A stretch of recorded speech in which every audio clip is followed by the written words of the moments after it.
पाकिस्तान और south Africa के दरमियान कल जो मैच चेन्नई में खेला गया उसमें जब तबरेज़ शमसी को जो था वो नॉट आउट डिक्लेयर किया गया अंपायर कॉल पे और उसके बाद से कंट्रोवर्सी दोबारा से इस डीआरएस सिस्टम को लेके खड़ी हो गई। ये पहली दफ़ा नहीं हुआ, इससे पहले भी बहुत से प्लेयर्स और टीम्स भी जो हैं वो इससे नाखुश दिखाई दी गई। डीआरएस जो है डिसीजन रिव्यू सिस्टम, इसके साथ कोई स्पोर्टिव टेक्नोलॉजी जुड़ी हुई है, जिस तरह हॉटस्पॉट है, स्निकोमीटर है, हाउकाई है। सबसे पहले बात करते हैं हम हाउकाई की, क्योंकि जो ये डिसीजन कल हुआ था तबरेज़ शमसी वाला, ये हाउकाई की बेस पे हुआ था। डॉक्टर पॉल हॉकिंस जो थे ये बुकिंगमशायर इंग्लैंड में पैदा हुए, वो फाउंडर थे इस हाउकाई जो टेक्नोलॉजी क्रिकेट में लाई गई। और ये सिर्फ क्रिकेट में नहीं, ये और भी स्पोर्ट्स में और टेनिस में स्पेशली और फुटबॉल में भी इवन के ये बड़ी सारी स्पोर्ट्स में अब ये यूज़ हो रही है।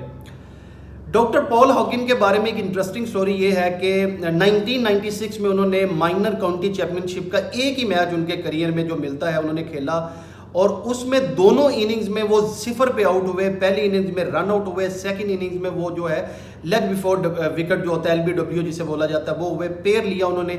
और लगता ये है कि वो अपने अगेंस्ट आने वाले फैसलों से खुश नहीं थे और इस वजह से उन्होंने सोचा होगा कि मैं ऐसा कोई काम करूंगा जिसमें आने वाले प्लेयर्स को जो है उनके साथ ये कभी नाइंसाफ़ी ना हो। ये बात वैसे लाइटर मूड पे है, आई डोंट नो कि उन्होंने क्या सोचा, लेकिन वो इसके फाउंडर थे।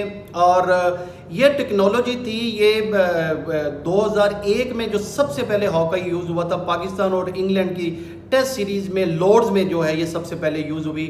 वैसे तो जो फील्ड अंपायर हैं ये 1992 से ऑनवर्ड जितने भी कुछ ऐसे फैसले होते हैं जैसे कैच, क्लोज कैच की कॉल हो, बाउंड्री चेक हो और इन चीज़ों को लेके अंपायर जो है वो थर्ड अंपायर को रेफ़र करते हैं रन आउट का जैसे हो।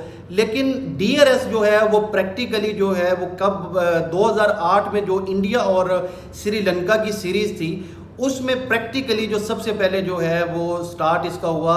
और उसके बाद 2011 में जब इंग्लैंड की टीम ऑस्ट्रेलिया गई ओडीआईज खेलने के लिए तो उसमें ये ओडीआई में सबसे पहले ये 2011 में और 2017 में ये जो था इंडिया और ऑस्ट्रेलिया की सीरीज़ में T20 की सीरीज़ में ये सबसे पहले डिसीजन रिव्यू सिस्टम जो है इसका इस्तेमाल हुआ। अगर T20 की बात करें तो इसमें इंटरेस्टिंग एक बात यह है कि किसी भी लीग में, इवन कि IPL भी हो रही थी, किसी भी लीग में सबसे पहले जो है वो 2017 के जो प्ले ऑफ थे उसमें सबसे पहले ये जो था इस टेक्नोलॉजी का इस्तेमाल किया गया।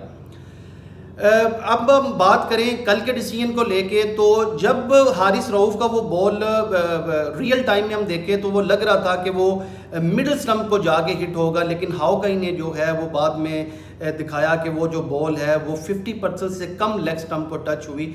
इसकी वजह से तबरेज़ शमसी जो है सर्वाइव कर गए। उसमें होता ये है कि जब अंपायर डिसीजन आउट दे दे और बॉल जो उसके बाद होता क्या क्राइटेरिया, दो चीज़ें चेक की जाती हैं कि बॉल लाइन के अंदर जो होते हैं 3 स्टंप्स की उसमें हिट हुआ है या नहीं, और दूसरी चीज़ होती है कि वो अगर लेग या ऑफ स्टंप को 50% से ज़्यादा बॉल जो है वो स्टंप के साथ हिट होना चाहिए तो फिर वो आउट डिक्लेयर होगा।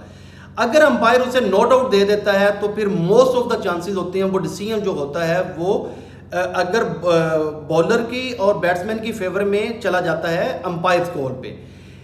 इस पे जब सबसे पहले बात करें हम, इंडिया ने सबसे ज़्यादा प्रोटेस्ट किया और सचिन तेंदुलकर ने अपने एक इंटरव्यू में मेंशन किया कि 2008 में सबसे पहले जब टेस्ट में ये यूज़ हुआ उन्होंने कहा कि उस सीरीज़ में 15 डिसीजन कम से कम जो थे वो रेफ़र किए गए और उसमें से 14 जो थे वो डिक्लाइन कर दिए गए। एक डिसीजन जो था वो जो था प्लेयर्स की जो है फेवर में आया।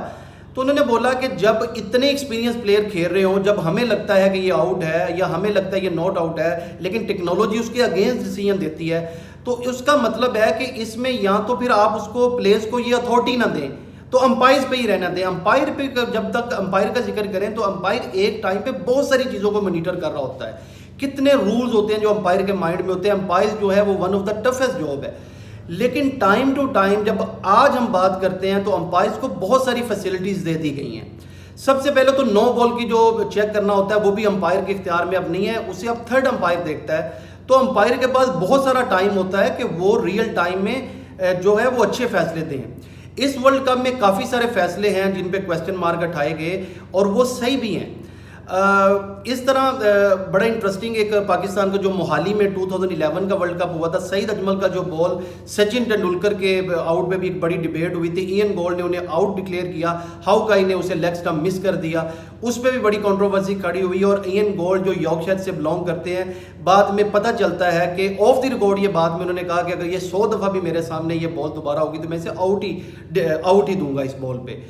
तो सम टाइम होता क्या है कि टेक्नोलॉजी में भी एरर होते हैं। और एक चीज़ जो हमने क्रिकेट में ये भी देखी है कि जो भी क्रिकेट खेलता है, अगर आप लोकल लेवल पे भी मैचेस खेलें तो मोस्टली जो होते हैं वो प्लेयर्स खुश नहीं होते फैसला, अंपायर के जो फैसले दिए गए होते हैं। आप इससे अंदाज़ा लगा लें कि इस टाइम कम से कम जो है वो मैच की कवरेज होती है वो 30 to 35 कैमराज लगे होते हैं, और आपको बड़ी स्क्रीन के ऊपर नज़र भी आ रहा होता है कि आप आउट हैं या नहीं है। लेकिन फिर भी मोस्ट ऑफ द टाइम देखा गया है कि अगर वो फेवर में, बैट्समैन की फेवर में जाता है तो बॉलर ना खुश दिखाई देते हैं, और अगर वो बैट्समैन के अगेंस्ट जाता है तो बैट्समैन ना खुश दिखाई दे रहे होते हैं, इवन के इतनी टेक्नोलॉजी होने के बावजूद। तो बेसिकली तो ये सिस्टम इसलिए मुतारफ़ करवाया गया कि इसमें एरर का चांस कम हो, लेकिन जब से ये सिस्टम शुरू हुआ है इसमें बहुत सारे फ्लॉज अभी भी बाकी हैं। और प्लेयर्स ये कहते हैं कि जब आपने अंपायर कॉल पे ही सर्वाइव करना है किसी बैट्समैन को या बॉलर की फेवर में देना है तो फिर ये होना ही नहीं चाहिए सिस्टम। तो ये किसी हद तक बात सही भी है। इसका एक बड़ी इंटरेस्टिंग और भी था, लास्ट ईयर जब इंडिया की टीम साउथ अफ्रीका में खेल रही थी, 3rd टेस्ट मैच था, उसमें डीन एलिगर का एक क्लोज डिसीजन जो था अंपायर ने नॉट आउट दिया, और बाद में जब उसको रिव्यू में लेके गए इंडिया की टीम तो वो स्टंप्स के ऊपर से बॉल गुजर गई। तो उसके बाद सुना गया इंडियन प्लेयर्स को, उन्होंने बहुत बड़ा इशू इस पे क्रिएट किया। विराट कोहली स्टंप्स पे आके बोल रहे थे, जो ब्रॉडकास्टर थे उस सीरीज़ में वो साउथ अफ्रीकन थे, कि आप हम ही फोकस ना करें, हमारे ऊपर कैमरे ना रखें, टेक्नोलॉजी को सही तरह यूज़ करना भी सीखें। और केएल राहुल की आवाज़ भी सुनी गई, उन्होंने बोला कि होल कंट्री जो है वो अगेंस्ट है हमारे 11 प्लेयर के। तो जहाँ तक बात की जाए तो प्लेयर्स काफ़ी टाइम ऐसा हो गया है कि प्लेयर्स इससे ना खुश दिखाई देते हैं, और आईसीसी को इस पे ज़रूर जो है ये अंपायर कॉल के एटलीस्ट इशू पे जो है इसको रिकंसीडर करने की ज़रूरत है, क्योंकि ये बार बार चीज़ें रिपीट हो रही हैं प्लेयर्स के साथ। अब कल अगर वो वाला जो डिसीजन था वो अगर बॉलर्स की फेवर में दे दिया जाता, हारिस रऊफ की फेवर में या पाकिस्तान की फेवर में, तो पाकिस्तान वो मैच जीत जाता। तो ये चीज़ें जो हैं ये कहीं ना कहीं फैंस को भी हर्ट करती हैं और प्लेयर्स को भी हर्ट करती हैं। तो आईसीसी को ज़रूर इसके बारे में फ्यूचर में सोचना चाहिए।